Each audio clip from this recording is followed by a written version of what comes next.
बेताल, चलो अब नीचे आओ और मेरे साथ चलो। ठीक है राजन, लेकिन मेरी शर्त फिर से वही होगी।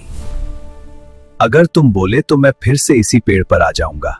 मैं तुम्हें फिर एक और कहानी सुनाता हूँ। अंग देश के गांव में एक ब्राह्मण रहता था। उसके 3 पुत्र थे। तीनों पुत्र बहुत ही कोमल और आज्ञाकारी थे। ब्राह्मण ने एक दिन उन तीनों को आदेश दिया कि जाओ पूजा के लिए एक कछुआ लेकर आओ। तीनों कछुए की तलाश में समुद्र किनारे पहुँचे। जब उन्हें कछुआ मिला तो तीनों में बहस हो गई कि कछुआ कौन उठाएगा।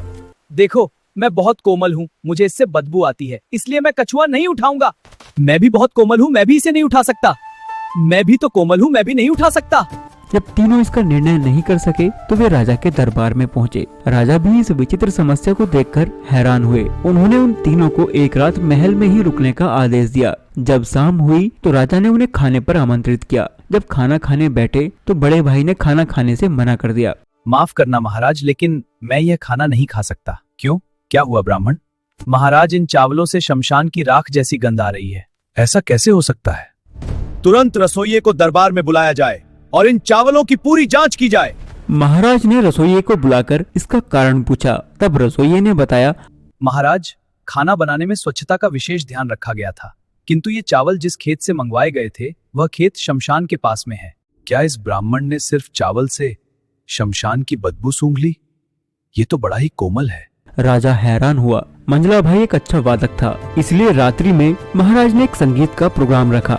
जैसे ही प्रोग्राम शुरू होने ही वाला था कि मंजले भाई ने वादक बजाने से मना कर दिया। महाराज, मुझे क्षमा करें, किंतु मैं इस गायक के साथ नहीं बैठ सकता। इस गायक से बहुत तेज बकरी के दूध जैसी गंध आ रही है। गायक, क्या यह सत्य है? तुमसे ऐसी गंध क्यों आ रही है? क्या तुमने हाल ही में बकरी का दूध पिया है? महाराज, मैंने हाल फिलहाल में तो बकरी के दूध का सेवन नहीं किया, किंतु बचपन में मेरी मौसी अक्सर मुझे बकरी का दूध पिलाया करती थी। सच में यह ब्राह्मण भी बड़ा ही कोमल है। बचपन में पिए दूध की महक को अब सूंघ लिया। राजा फिर हैरान हुए। अब जब रात्रि हुई तो तीनों भाई सोने के लिए जाने लगे। जैसे ही वे तीनों अपने अपने बिस्तर पर लेटे, तभी एक भाई चिल्ला उठा और सभी लोग उनके पास दौड़कर आए। क्या हुआ ब्राह्मण? महाराज, इस बिस्तर में कुछ है जिससे मेरी पीठ में चुभन हो रही है। जब उसके बिस्तर की तलाशी ली गई तो उसमें से एक बाल निकला। उस बाल की वजह से उसके पीठ पर घाव हो गया था।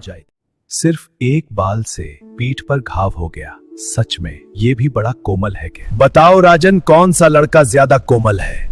जवाब जानते हुए भी चुप रहे तो तुम्हारे सिर के टुकड़े टुकड़े हो जाएंगे। सबसे छोटा भाई सबसे कोमल है, क्योंकि दोनों भाइयों की बातें सुनी सुनाई हो सकती हैं, लेकिन छोटे भाई की बात का प्रमाण खुद राजा ने देखा है। सही कहा, लेकिन तुम बोले और मैं चला।